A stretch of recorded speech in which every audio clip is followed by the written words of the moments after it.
नमो नारायणाय नमः। मैं हूँ वामिका और आप सभी का हमारे चैनल आध्यात्मिक सागर में हार्दिक स्वागत है। आप सभी का दिन शुभ और मंगलमय हो और आप सभी स्वस्थ और आनंदित रहें। आज आप सुनेंगे माघ मास महात्म्य का अध्याय 25। श्री सूत जी कहते हैं, राजा अज के पाताल लोक में गमन करने के बाद उनके पुत्र दशरथ राजा हुए। मंत्रियों ने उनको आगे रखा और सदा सम्मान दिया। ये वे ही राजा दशरथ थे जो प्रतिदिन इंद्र लोक में जाते और इंद्र के साथ क्रीड़ा करते थे। इन्होंने रोहिणी का भेदन करने वाले शनैश्चर ग्रह को परास्त किया था तथा इनके घर में साक्षात भगवान विष्णु ने प्रसन्न होकर रावण का विनाश करने के लिए अवतार लिया था। राजा दशरथ ने भी हाटकेश्वर क्षेत्र में जाकर आराधना के द्वारा भगवान विष्णु को संतुष्ट किया और सुंदर मंदिर निर्माण करके वहीं उनको स्थापित किया। वहाँ राजा दशरथ की वापी प्रसिद्ध है, जिसे उन्होंने स्वयं तैयार कराया था। उसे लोक में राजवापी कहते हैं। जो लोग पंचमी को और विशेषतः पितृपक्ष में वहाँ श्राद्ध करते हैं, वे सत्पुरुषों के लिए प्रिय होते हैं। किसी समय ज्योतिष के विद्वानों ने राजा से यह कहा कि शनैश्चर ग्रह रोहिणी का भेदन करेगा और यदि ऐसा हुआ तो संसार में 12 वर्षों तक घोर अनावृष्टि होगी, सर्वत्र अकाल पड़ जाएगा। उस समय संपूर्ण भूमंडल मनुष्यों से शून्य हो जाएगा। उनकी यह बात सुनकर राजा दशरथ के मन में शनैश्चर के प्रति बड़ा क्रोध हुआ। राजा को इंद्र ने एक कामक विमान दे रखा था। उसी पर बैठकर दशरथ ने शनैश्चर पर आक्रमण किया और अपने महान धनुष को खींचकर उस पर तीखे बाण का संधान किया तथा नीचे मुख किए स्थित हुए शनैश्चर के सामने खड़े होकर कहा, हे शनैश्चर, मेरे कहने से तुम रोहिणी का मार्ग त्याग दो, अन्यथा इस मंत्र प्रेरित दिव्यास्त्र से मारकर मैं तुम्हें यमलोक पहुंचा दूंगा। उनकी यह भयंकर बात सुनकर शनैश्चर देव को बड़ा विस्मय हुआ और वे बोले, महाभाग, तुम कौन हो जो मेरा मार्ग रोकते हो? यह मार्ग तो किसी के द्वारा गम्य नहीं है। देवता और असुर भी यहाँ नहीं आ सकते, फिर तुम कैसे चले आए? तब राजा ने कहा, मैं सूर्य वंश में उत्पन्न महाराज अज का पुत्र दशरथ नामक राजा हूँ और क्रोध पूर्वक तुम्हें रोहिणी के मार्ग से हटाने के लिए आया हूँ। तब शनैश्चर बोले, राजन, तुम्हारे साथ तो मेरा कोई संबंध नहीं है, फिर क्यों तुम अतिशय क्रोध में आकर मेरा मार्ग रोकना चाहते हो? तब राजा ने कहा, अभी अभी ज्योतिषियों ने मुझे बताया है कि तुम रोहिणी चक्र का भेदन करने वाले हो और यदि तुमने उसका भेदन कर दिया तो इंद्र वर्षा रोक देंगे। वर्षा रुक जाने से पृथ्वी पर अन्न नहीं पैदा होगा और अन्न के अभाव से भूतल के समस्त प्राणी नाश को प्राप्त हो जाएंगे। जब सब प्राणियों का नाश हो जाएगा तब यज्ञ कौन करेगा? फलतः अग्नियोष्टम आदि संपूर्ण क्रियाएं पृथ्वी से उठ जाएंगी और ऐसा होने पर प्रलय मच जाएगा। सूर्य नंदन, इसीलिए मैंने तुम्हारी राह रोकी है। तब शनि देव बोले, बेटा, अपने घर को लौट जाओ। इच्छा हो तो मुझसे भी तुम कोई वर मांगो, मैं तुम्हारे पराक्रम से संतुष्ट हूँ। मैं अपनी दृष्टि से जिसे देख लूं वह भस्म हो जाता है, इसलिए अपनी दृष्टि सदा नीची किए रखता हूँ। तुमने प्रजा वर्ग के हित के लिए मेरे भय को त्याग दिया है, अतः तुम्हारे लिए मैं रोहिणी का भेदन नहीं करूँगा। तब राजा ने कहा, शनिदेव, आपका दिन प्राप्त होने पर जो मनुष्य अपने शरीर में तेल लगाता है उसको अपना दूसरा दिन आने तक आप कभी पीड़ा न दें। जो आपके संतोष के लिए यथाशक्ति लोहा और तिल आदि दान करता है उसकी 1 वर्ष तक आप प्रत्येक कष्ट और संकट से रक्षा करें। सूर्य नंदन, जब आप कुंडली में पीड़ा कारक स्थान में स्थित हो उस समय जो भक्ति पूर्वक आपके दिवस में तिल लोहा आदि दान करके विधिवत शांति कर्म और पूजा करें, उसकी 7.5 वर्षों तक आप सदा रक्षा करते रहें। यही मेरे लिए आप वरदान दीजिए। सूत जी कहते हैं, तब शनैश्चर देव ने तथास्तु कहकर राजा की प्रार्थना स्वीकार कर ली और वे मौन हो गए। तभी से राजा दशरथ की बात मानकर शनैश्चर देव कभी रोहिणी मंडल का भेदन नहीं करते हैं। इस समाचार को सुनकर इंद्रदेव बहुत प्रसन्न हुए और राजा दशरथ से मिलकर आदर पूर्वक बोले, राजन, तुमने यह बड़ा अद्भुत पराक्रम किया है। दूसरा कोई तो इस बात की कल्पना भी अपने मन में नहीं ला सकता। अतः इस पुरुषार्थ से मैं तुम पर बहुत संतुष्ट हूँ। तुम्हारे मन में जो कोई अभिलाषा हो उसके अनुसार मुझसे वर मांगो। तब राजा बोले, सुरश्रेष्ठ, आपके साथ सदा मेरी मैत्री बनी रहे, यही प्रार्थना करता हूँ। तो इंद्र ने कहा, राजेंद्र, ऐसा ही होगा। तुम्हारे साथ मेरी सदैव शाश्वत मैत्री बनी रहेगी, ठीक वैसी ही जैसी वसु देवता की मैत्री है। तुम सदैव संध्या के समय मेरे पास आते रहना, जिससे सदैव आपस का मैत्री भाव बढ़ता रहे। ऐसा कहकर देवराज इंद्र स्वर्ग लोक में चले गए। राजा दशरथ भी शनैश्चर के भय से संपूर्ण जगत की रक्षा करके हर्ष पूर्वक अयोध्यापुरी के भीतर अपने भवन में लौट आए। तब से प्रायः नित्य ही सायंकाल की उपासना करके राजा दशरथ इंद्र लोक को चले जाते थे। वहाँ पर देवर्षियों के मुख से विचित्र अर्थ वाली कथाएं सुनकर और स्वयं भी कहकर अपने घर लौट आते थे। एक समय इंद्र से प्रेरित होकर महाराज दशरथ ने महर्षि वशिष्ठ के द्वारा पुत्र के लिए पुत्रेष्टि नामक यज्ञ कराया। फिर बड़ी रानी कौशल्या ने परम धर्मात्मा पुत्र श्री रामचंद्र जी को जन्म दिया। राजा की सबसे छोटी रानी कैकेयी ने भरत नामक पुत्र उत्पन्न किया और मझली रानी सुमित्रा ने 2 महाबली पुत्रों को जन्म दिया, जिनके नाम लक्ष्मण और शत्रुघ्न थे। इनके सिवा सुमित्रा से एक सुंदरी कन्या भी उत्पन्न हुई, जिसे पुत्रहीन राजा लोमपाद को दत्तक पुत्री के रूप में दे दिया गया। इस प्रकार पितरों से ऊर्ण होकर कृतकृत्य होकर राजा दशरथ ने स्वर्ग लोक की यात्रा की। उनके बाद श्री रामचंद्र जी चक्रवर्ती राजा हुए, जिन्होंने देवताओं के लिए कंटक रूप दुर्धर्ष रावण का वध किया और हाटकेश्वर क्षेत्र में रामेश्वर एवं लक्ष्मणेश्वर की स्थापना करके मूर्तिमयी सीता देवी को भी प्रतिष्ठित किया था। श्री सूत जी कहते हैं, महर्षियों, कमल नयन भगवान श्री रामचंद्र जी लोकापवाद के कारण सीता जी का परित्याग करके अयोध्या का राज्य करने लगे। उन्होंने दूसरी किसी स्त्री को पत्नी रूप में किसी तरह भी स्वीकार नहीं किया। यज्ञ कार्य की सिद्धि के लिए भी पत्नी के स्थान पर सीता देवी की स्वर्णमयी प्रतिमा को ही बिठाया। श्री राम ने 11,000 वर्षों तक ब्रह्मचर्य का पालन करते हुए निष्कंटक राज्य किया। फिर श्री रामचंद्र जी के भवन में एक देवदूत आया और बोला, भगवान, मुझे इंद्र ने भेजा है, अतः आप मुझसे एकांत में मिलिए। तब भगवान श्री राम ने एकांत में जाकर लक्ष्मण जी से कहा, लक्ष्मण, मैं जब तक इस देवदूत के साथ बैठकर वार्तालाप करूं, तब तक कोई यहाँ न आए। यदि कोई आएगा तो उसे मृत्यु दंड दिया जाएगा। अतः तुम द्वार पर उपस्थित रहकर इस बात की ओर दृष्टि रखो कि कोई आ न जाए और किसी के लिए वध का प्रसंग न उपस्थित हो जाए। लक्ष्मण ने बहुत अच्छा कहकर आज्ञा स्वीकार की और वे स्वयं राजद्वार पर खड़े होकर पहरा देने लगे। उधर देवदूत ने श्री राम के साथ वार्तालाप प्रारंभ किया। इंद्र तथा अन्य स्वर्गवासियों का संदेश सुनाते हुए उसने इस प्रकार कहा, महाभाग, आपने रावण का विनाश करने के लिए ही धरती पर अवतार धारण किया था। वह दुष्ट मारा गया, त्रिभुवन का कंटक दूर हुआ। आपने इस समय देवताओं का सब कार्य पूर्ण कर दिया।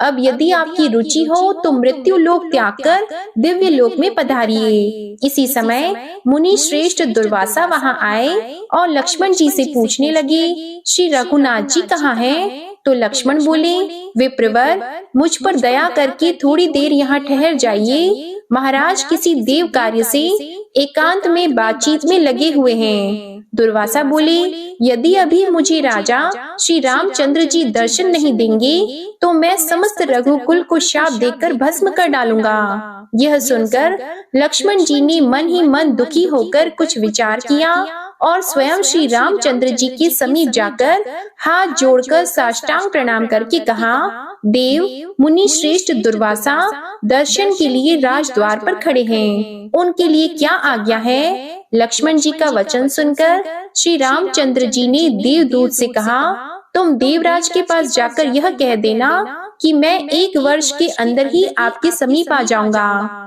दूत से ऐसा कहकर भगवान ने लक्ष्मण से कहा, वत्स, दुर्वासा मुनि को शीघ्र ही भीतर ले आओ। इसके बाद मुनि के आते ही श्री राम ने मुनि को अर्घ्य देकर प्रणाम किया और हर्ष युक्त वाणी में कहा, मुनि श्रेष्ठ, आपका स्वागत है। मैं धन्य और अनुग्रहित हूँ जो कि आप मेरे घर पधारे हैं। दुर्वासा जी ने कहा, रघुनंदन, मैं उपवास पूर्वक चातुर्मास्य व्रत करके आज भोजन करने के लिए आपके घर आया हूँ, अतः मुझे शीघ्र भोजन दीजिए। तब श्री रामचंद्र जी ने मिष्ठान आदि से मुनि को यथेष्ट भोजन कराकर तृप्त किया।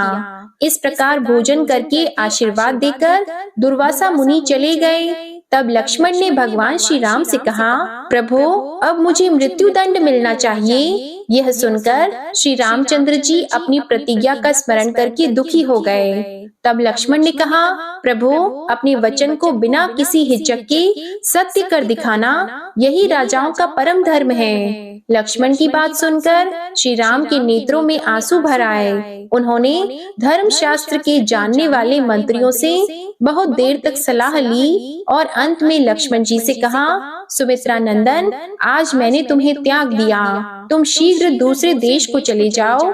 साधु पुरुषों का त्याग अथवा वध दोनों बराबर है। इसके बाद लक्ष्मण जी अपने घर में माता, पत्नी, पुत्र या सुहृद किसी के साथ सम्मति न करके सरयू के तट पर चले गए। वहां सरयू जल में स्नान करके तट पर एकांत स्थान में बैठ गए और पद्मासन लगाकर उन्होंने अपनी आत्मा को परमात्मा में लीन करके ब्रह्मांड से अपने तेजोमय प्राण का परित्याग कर दिया।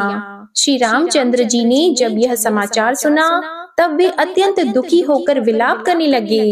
वे मंत्रियों और सुहृद जनों को साथ लेकर स्वयं उस स्थान पर गए और करुण स्वर में हाँ वत्स कहकर फूट फूट कर रोने लगे। उस समय लक्ष्मण जी का कलेवर अदृश्य हो गया और फूलों की वर्षा के साथ आकाशवाणी हुई, महाभाग राम, आप शोक न करें। ब्रह्म ज्ञान से संयुक्त लक्ष्मण जी सर्व संन्यास करके परम धाम को पधार गए हैं। आकाशवाणी की यह बात सुनकर मंत्रियों ने कहा, महाराज, ये लक्ष्मण परम सिद्धि को प्राप्त हुए हैं, अतः अब अपने घर को लौटिए। राज कार्य की चिंता कीजिए और श्रेष्ठ ब्राह्मणों से पूछकर अपने स्नेह के अनुरूप उनका पारलौकिक कृत्य अर्थात श्राद्ध, पिंडदान आदि कीजिए। श्री रामचंद्र जी बोले, मैं लक्ष्मण के बिना अब घर को नहीं लौटूंगा। अगर आप लोगों की रुचि हो तो मेरे प्रिय पुत्र कुश को राज सिंहासन पर बिठाइए। ऐसा कहकर श्री रघुनाथ जी ने परम धाम पधारने का विचार किया।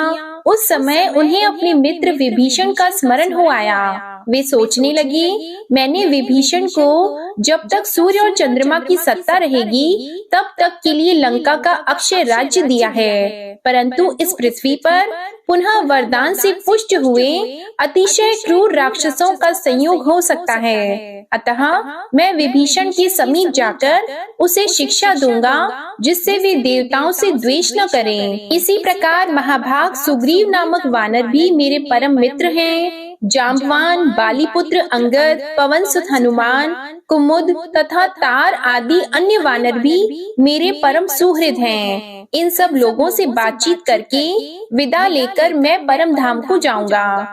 ऐसा निश्चय करके भगवान श्री राम ने पुष्पक विमान को बुलाया और उस पर चढ़कर किष्किंधापुरी को प्रस्थान किया। किष्किंधा निवासी वानर पुष्पक विमान का प्रकाश देखकर श्री रामचंद्र जी का आगमन जानकर शीघ्र उनके सामने गए और दूर से ही धरती पर घुटने टेककर प्रणाम करके इधर उधर बार बार जय जयकार करने लगे। फिर श्री रामचंद्र जी को साथ लेकर सबने सुंदर ध्वजा पताकाओं से सुशोभित महापुरी किष्किंधा में प्रवेश किया। इसके बाद विमान से उतरकर श्री रामचंद्र जी शीघ्र ही सुग्रीव के भवन में गए। वहां वानरों ने अर्घ आदि से श्री रघुनाथ जी का पूजन किया और उनसे पूछा, हे रघुनंदन, घर पर कुशल तो है ना? सदा आपके साथ रहने वाले छोटे भैया लक्ष्मण जी कहाँ हैं? प्राणों के समान प्रिया सीता देवी जी कहाँ है? वानरों का यह वचन सुनकर श्री रामचंद्र जी ने जिस प्रकार सीता और लक्ष्मण जी का परित्याग हुआ था, वह सब समाचार कह सुनाया। यह सुनकर सुग्रीव आदि सब वानर अत्यंत दुख से आतुर होकर फूट फूट कर रोने लगे और श्री रामचंद्र जी से इस प्रकार बोले, राजन, हम लोगों से आपका जो कार्य यहाँ सिद्ध होने वाला हो उसके लिए आज्ञा दीजिए। इस भूतल पर हम सभी वानर धन्य हैं, जिनके प्रति ऐसा स्नेह रखकर आप स्वयं हमारे घर पधारे हैं। तब श्री राम बोले, सुग्रीव, तुम्हारे यहाँ एक रात रहकर मैं जहाँ लंका में विभीषण है वहाँ भी जाऊंगा। अपने प्रधानमंत्री सहित तुम्हें भी मेरे साथ विभीषण के घर तक चलना चाहिए। सूत जी कहते हैं, इस प्रकार समस्त श्रेष्ठ वानरों से भक्ति पूर्वक सेवित होकर श्री रघुनाथ जी ने किष्किंधापुरी में रात भर निवास किया।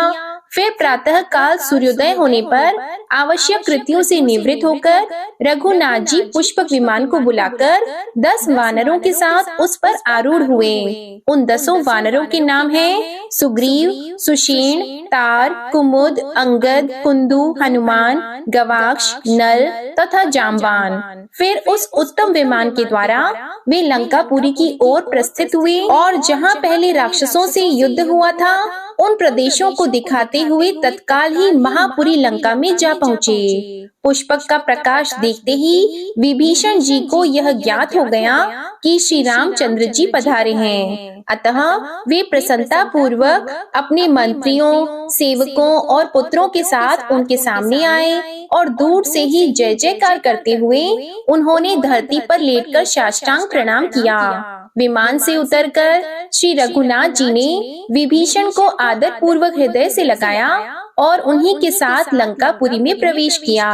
फिर विभीषण के महल में पहुंचकर वानरों द्वारा सब ओर से घिरे हुए श्री रामचंद्र जी शुभ सिंहासन पर विराजमान हुए। इसके बाद विभीषण ने अपना राज्य, पुत्र, कलत्र आदि समस्त वैभव श्री रघुनाथ जी के चरणों में समर्पित कर दिया और सामने हाथ जोड़ खड़े होकर इस प्रकार कहा, प्रभु आज्ञा दीजिए, मैं कौन सी सेवा करूं? भगवान, आप अचानक कैसे आ गए? आपके साथ लक्ष्मण जी और जानकी जी क्यों नहीं आई? तब श्री रामचंद्र जी ने विभीषण से सब समाचार बताया और उनके हित के लिए इस प्रकार कहा, हे राक्षस राज, इस समय मैं राज्य त्याग कर अपने परम धाम को जहाँ लक्ष्मण जी गए हैं शीघ्र जाऊंगा। उनके बिना अब इस मृत्यु लोक में 2 घड़ी भी ठहरने का मेरे मन में उत्साह नहीं है। इस समय मैं तुम्हें शिक्षा देने के लिए यहाँ उपस्थित हुआ हूँ। तुम शांत मन होकर मेरी बात सुनो। यह राज्य लक्ष्मी स्वल्प बुद्धि वाले पुरुषों के मन में मदिरा की भांति मद उत्पन्न कर देती है। अतः तुम्हें अपने हृदय में इस मद को स्थान नहीं देना चाहिए। इंद्र आदि संपूर्ण देवताओं का तुम्हें आदर और पूजन करना चाहिए, जिससे तुम्हारा राज्य सदा सुस्थिर रहे और मेरा वचन भी सत्य हो। इसलिए मैं यहाँ आया हूँ। यदि कोई मनुष्य किसी प्रकार यहाँ आ जाए तो समस्त निशाचरों को प्रसन्न होकर उसका सत्कार ही करना चाहिए। हे विभीषण, तुम्हें अपने समस्त निशाचरों को मना कर देना चाहिए कि वे मेरे सेतु का उल्लंघन करके भारतवर्ष की भूमि में न जाएं। तब विभीषण ने कहा, प्रभु मैं ऐसा ही करूँगा, निसंदेह आपकी आज्ञा का पालन किया जाएगा। परंतु जब आप मृत्यु लोक को छोड़कर पधार जाते हैं तब मैं भी यहाँ जीवित नहीं रहूंगा, अतः मुझे भी वहीं अपने साथ ले चलिए। तब श्री राम जी ने कहा, राक्षस राज, मैंने तुम्हें अविनाशी राज्य दिया है, अतः किसी प्रकार मुझे मिथ्यावादी न करो। मैं यहाँ सेतु में कीर्ति के लिए 3 शिवलिंगों की स्थापना करूँगा।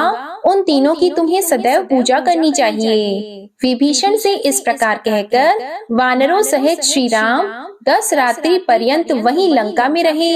11वें दिन विमान पर बैठकर उन्होंने अपनी पुरी की ओर प्रस्थान किया और विभीषण एवं वानरों के साथ मार्ग में उतरकर आपने सेतु के आदि, मध्य और अंत में श्रद्धा पूर्वक 3 रामेश्वरों की स्थापना की। इसके बाद जब वे अपने घर की ओर चले, उस समय विभीषण ने बार बार प्रणाम करके कहा, भगवान इस सेतु मार्ग से कौतुकवश तथा श्रद्धा से बहुतेरे मनुष्य रामेश्वर जी का दर्शन करने के लिए आएंगे। राक्षसों की जाति अत्यंत क्रूर मानी गई है। मनुष्य को आते देखकर उनके मन में उसे खा जाने की इच्छा पैदा हो जाती है। अतः यदि कोई राक्षस किसी मनुष्य को खा लेगा तो निश्चय ही मेरे द्वारा आपकी आज्ञा का उल्लंघन हो जाएगा। इसलिए आप कोई ऐसा उपाय सोचें जिससे मुझे आज्ञा भंग का दोष न लगे। विभीषण का यह वचन सुनकर भगवान श्री राम ने कहा, बहुत अच्छा।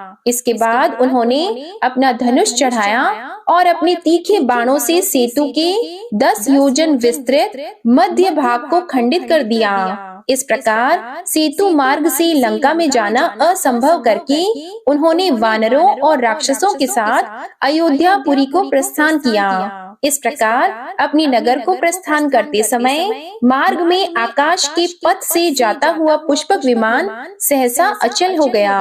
यह देखकर श्री रामचंद्र जी ने हनुमान जी से कहा, वायुनंदन, तुम भूमि पर जाकर पता लगाओ कि क्या कारण है जिससे पुष्पक विमान आकाश में रुक गया।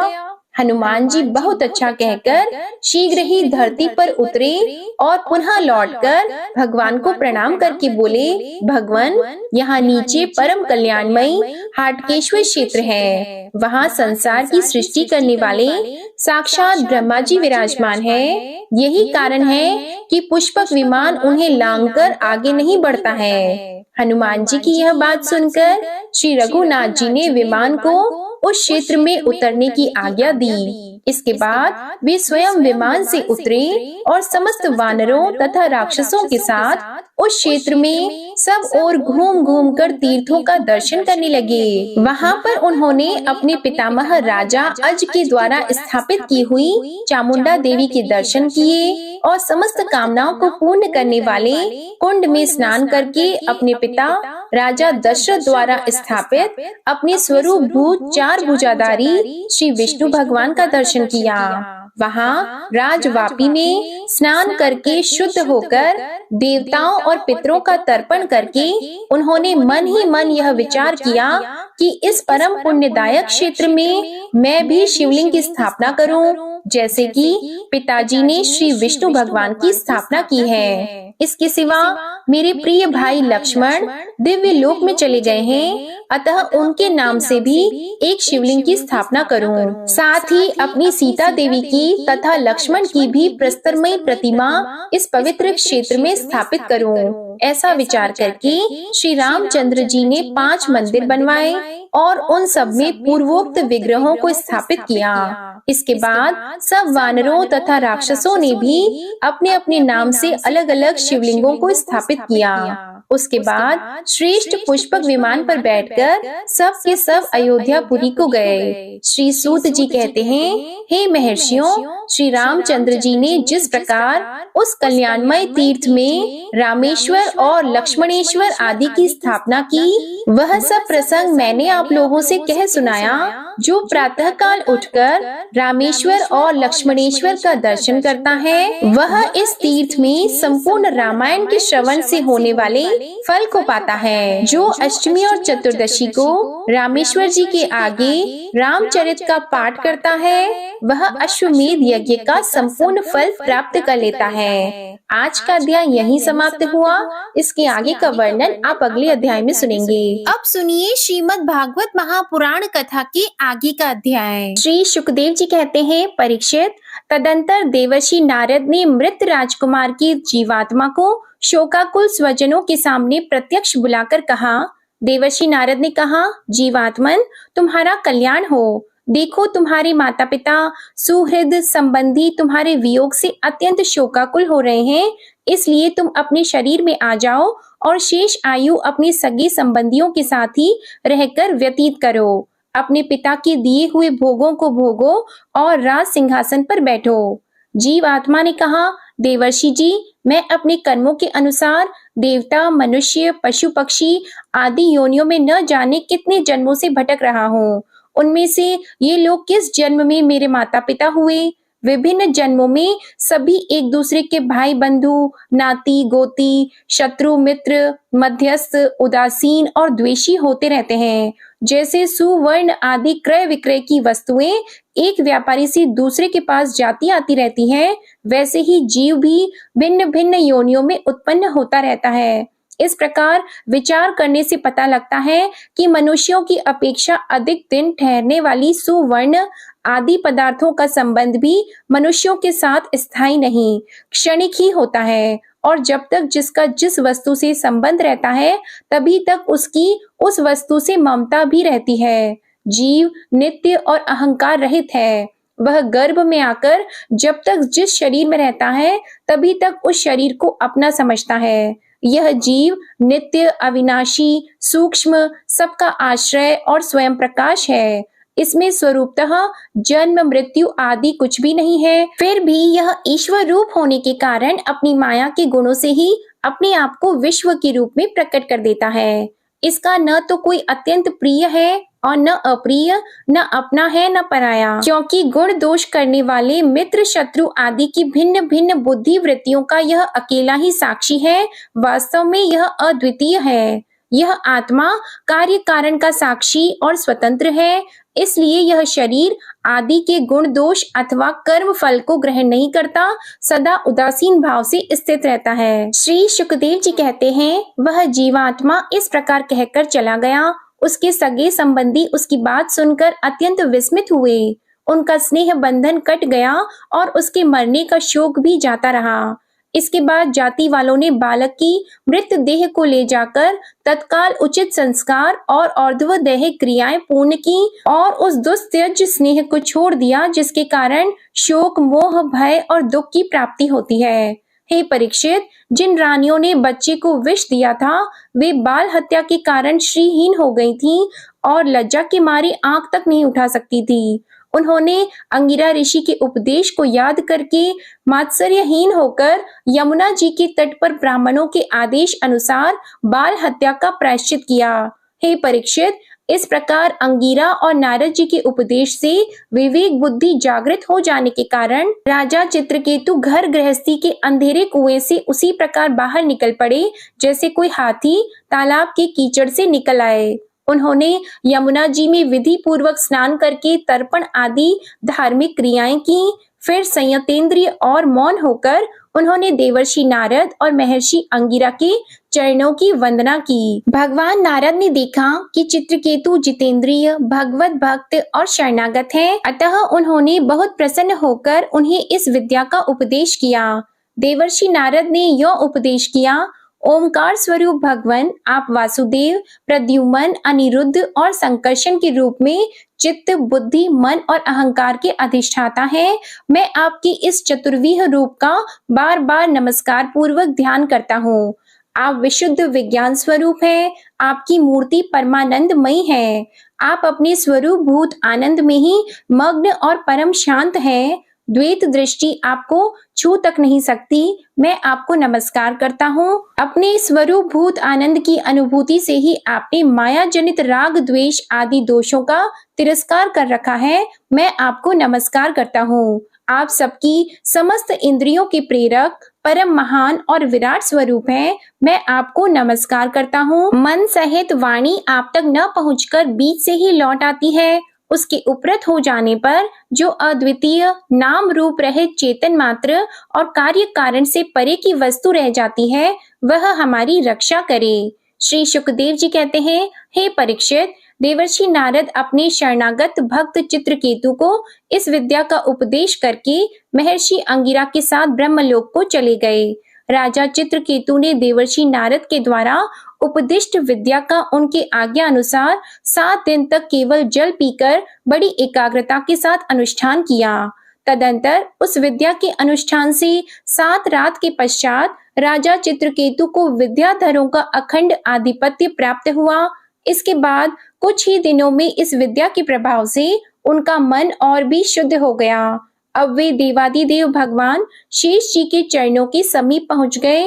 उन्होंने देखा कि भगवान शेष जी सिद्धेश्वरों के मंडल में विराजमान हैं। उनका शरीर कमल नाल के समान गौरव वर्ण है। उस पर नीले रंग का वस्त्र फहरा रहा है। सिर पर किरीट, बाहों में बाजूबंद, कमर में करधनी और कलाई में कंगन आदि आभूषण चमक रहे हैं। नेत्र रत्नारे हैं और मुख पर प्रसन्नता छा रही है। भगवान शेष का दर्शन करते ही राजर्षि चित्रकेतु के सारे पाप नष्ट हो गए। उनका अंतःकरण स्वच्छ और निर्मल हो गया। हृदय में भक्ति भाव की बाढ़ आ गई। नेत्रों में प्रेम के आंसू छलक आए। शरीर का एक एक रोम खिल उठा। उन्होंने ऐसी ही स्थिति में आदि पुरुष भगवान शेष को नमस्कार किया। उनके नेत्रों से प्रेम के आंसू टप टप गिरते जा रहे थे। इससे भगवान शेष के चरण रखने की चौकी भीग गई। प्रेमोद्र के कारण उनके मुंह से एक अक्षर भी न निकल सका। वे बहुत देर तक शेष भगवान की कुछ भी स्तुति न कर सके। थोड़ी देर बाद उन्हें बोलने की कुछ शक्ति प्राप्त हुई। उन्होंने विवेक बुद्धि से मन को समाहित किया और संपूर्ण इंद्रियों की बाह्य वृत्ति को रोका। फिर उन जगत गुरु की, जिनके स्वरूप का पांचरात्र आदि भक्ति शास्त्रों में वर्णन किया गया है, इस प्रकार स्तुति की। चित्रकेतु ने कहा, अजित, जितेंद्रिय एवं समदर्शी साधुओं ने आपको जीत लिया है। आपने भी अपने सौंदर्य, माधुर्य, कारुण्य आदि गुणों से उनको अपने वश में कर लिया है। अहो, आप धन्य हैं, क्योंकि जो निष्काम भाव से आपका भजन करते हैं, उन्हें आप करुणा परवश होकर अपने आप को भी दे डालते हैं। भगवान, जगत की उत्पत्ति, स्थिति और प्रलय आपके लीला विलास हैं। हे प्रभु, हे भगवान, आपके दर्शन मात्र से ही मनुष्यों के सारे पाप क्षीण हो जाते हैं। यह कोई असंभव बात नहीं है, क्योंकि आपका नाम एक बार सुनने से ही नीच चांडाल भी संसार से मुक्त हो जाता है। भगवान, इस समय आपके दर्शन मात्र से ही मेरे अंतःकरण का सारा मल धुल गया है। सो ठीक ही है, क्योंकि आपके अनन्य प्रेमी भक्त देवर्षि नारद जी ने जो कुछ कहा है वह मिथ्या कैसे हो सकता है। हे अनंत, आप संपूर्ण जगत के आत्मा हैं, अतएव संसार में प्राणी जो कुछ करते हैं वह सब आप जानते ही रहते हैं। इसलिए जैसे जुगनू सूर्य को प्रकाशित नहीं कर सकता, वैसे ही परम गुरु आपसे मैं क्या निवेदन करूं। भगवान, आपकी ही अध्यक्षता में सारे जगत की उत्पत्ति, स्थिति और प्रलय होते हैं। कुयोगी जन भेद दृष्टि के कारण आपका वास्तविक स्वरूप नहीं जान पाते। आपका स्वरूप वास्तव में अत्यंत शुद्ध है। मैं आपको नमस्कार करता हूँ। आपकी चेष्टा से शक्ति प्राप्त करके ही ब्रह्मा आदि लोकपालगण चेष्टा करने में समर्थ होते हैं। आपकी दृष्टि से जीवित होकर ही ज्ञान इंद्रियां अपने अपने विषयों को ग्रहण करने में समर्थ होती हैं। यह भूमंडल आपके सिर पर सरसों के दाने के समान जान पड़ता है। मैं आप सहर्ष शीर्षा भगवान को बार बार नमस्कार करता हूँ। श्री शुकदेव जी कहते हैं, हे परीक्षित, जब विद्याधरों के अधिपति चित्रकेतु ने अनंत भगवान की इस प्रकार स्तुति की, तब उन्होंने प्रसन्न होकर उनसे कहा। श्री भगवान ने कहा, चित्रकेतु, देवर्षि नारद और महर्षि अंगिरा ने तुम्हें मेरे संबंध में जिस विद्या का उपदेश दिया है, उससे और मेरे दर्शन से तुम भली भांति सिद्ध हो चुके हो। मैं ही समस्त प्राणियों के रूप में हूँ, मैं ही उनका आत्मा हूँ और मैं ही पालन करता भी हूँ। जब जीव मेरे स्वरूप को भूल जाता है, तब वह अपने को अलग मान बैठता है। इसी से उसे संसार के चक्कर में पड़ना पड़ता है और जन्म पर जन्म तथा मृत्यु पर मृत्यु प्राप्त होती है। यह मनुष्य योनि ज्ञान और विज्ञान का मूल स्रोत है। जो इसे पाकर भी अपने आत्म स्वरूप परमात्मा को नहीं जान लेता, उसे कहीं किसी भी योनि में शांति नहीं मिल सकती। हे राजन, सांसारिक सुख के लिए जो चेष्टाएं की जाती हैं, उनमें श्रम है, क्लेश है और जिस परम सुख के उद्देश्य से वे की जाती हैं, उसके ठीक विपरीत परम दुख देती हैं। किंतु कर्मों से निवृत्त हो जाने में किसी प्रकार का भय नहीं रहता। यह सोचकर बुद्धिमान पुरुष को चाहिए कि किसी प्रकार के कर्म अथवा उनके फलों का संकल्प न करे। जगत की सभी स्त्री पुरुष इसलिए कर्म करते हैं कि उन्हें सुख मिले और उनका दुखों से पिंड छूटे, परंतु उन कर्मों से न तो उनका दुख दूर होता है और न उन्हें सुख की ही प्राप्ति होती है। जो मनुष्य अपने को बहुत बड़ा बुद्धिमान मानकर कर्म के पचड़ों में पड़े हुए हैं, उनको विपरीत फल मिलता है। यह बात समझ लेनी चाहिए। हे राजन, यदि तुम मेरे इस उपदेश को सावधान होकर श्रद्धा भाव से धारण करोगे, तो ज्ञान एवं विज्ञान से संपन्न होकर शीघ्र ही सिद्ध हो जाओगे। श्री सुखदेव जी कहते हैं, राजन, जगतगुरु विश्वात्मा भगवान श्री हरि चित्रकेतु को इस प्रकार समझा बुझाकर उनके सामने ही वहां से अंतर ध्यान हो गए। श्री सुखदेव जी कहते हैं, परीक्षित, विद्याधर चित्रकेतु जिस दिशा में भगवान संकर्षण अंतर ध्यान हुए थे, उसे नमस्कार करके आकाश मार्ग से स्वच्छंद विचरने लगे। महायोगी चित्रकेतु करोड़ों वर्षों तक सब प्रकार के संकल्पों को पूर्ण करने वाली सुमेरु पर्वत की घाटियों में विहार करते रहे। उनके शरीर का बल और इंद्रियों की शक्ति अक्षुण्ण रही। बड़े बड़े मुनि, सिद्ध, चारण उनकी स्तुति करते रहे। उनकी प्रेरणा से विद्याधरों की स्त्रियां उनके पास सर्वशक्तिमान भगवान के गुण और लीलाओं का गान करती रहीं। एक दिन चित्रकेतु भगवान के दिए हुए तेजोमय विमान पर सवार होकर कहीं जा रहे थे। इसी समय उन्होंने देखा कि भगवान शंकर बड़े बड़े मुनियों की सभा में सिद्ध चारणों के बीच बैठे हुए हैं और साथ ही भगवती पार्वती को अपनी गोद में बैठाकर एक हाथ से उन्हें आलिंगन किए हुए हैं। यह देखकर चित्रकेतु विमान पर चढ़े हुए ही उनके पास चले गए और भगवती पार्वती को सुना सुनाकर जोर से हंसने और कहने लगे। चित्रकेतु ने कहा, अहो, ये सारे जगत के धर्म शिक्षक और गुरुदेव हैं। ये समस्त प्राणियों में श्रेष्ठ हैं। इनकी यह दशा है कि भरी सभा में अपनी पत्नी को शरीर से चिपकाकर बैठे हुए हैं। जटाधारी बहुत बड़े तपस्वी एवं ब्रह्मवादियों के सभापति होकर भी साधारण पुरुष के समान निर्लजता से गोद में स्त्री लेकर बैठे हैं।